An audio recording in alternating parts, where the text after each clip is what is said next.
देखो हम करने जा रहे हैं derive third equation of motion. V square is equal to u square plus 2as.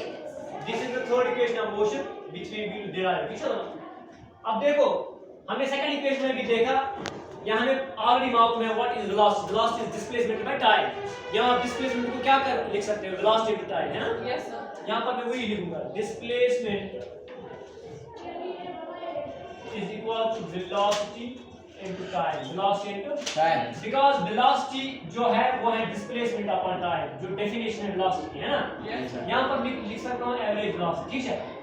That implies displacement is denoted by s. And average velocity हमने second equation में देखी थी, इसकी definition देखी थी, it's arithmetic mean of initial and final velocity recorded. That means मैं यहाँ पर लिख सकता हूँ u plus v upon 2. इनका है यहाँ पर time that's denoted by t, है ना? Yes sir. u plus v divided by 2 into t. अब यहाँ पर देखो I can write it as is equal to u plus v divided by 2.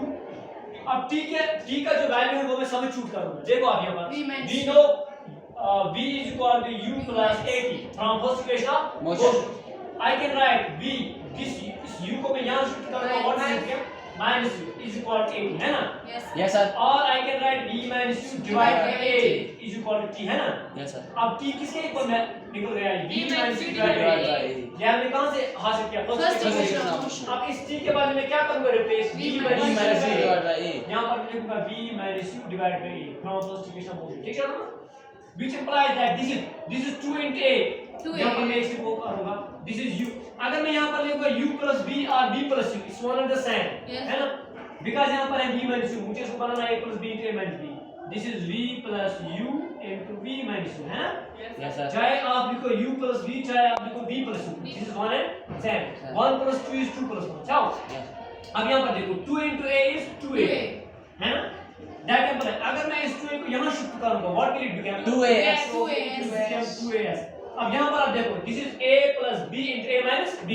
Which one is a minus b square? Which one is b square minus u u square. Use a plus b into a minus b is equal to a square minus b square. That implies this is 2as. अच्छा, अगर मैं इस minus u square को यहाँ shift करूँगा, this will become u square is equal to b square. ये हमने derive करी थी, b square is equal to u square plus 2a. अब यहाँ पर ये rearrange करके लिख सकते हैं, b square is equal to u square plus 2a. plus 2as. This is your third equation of motion.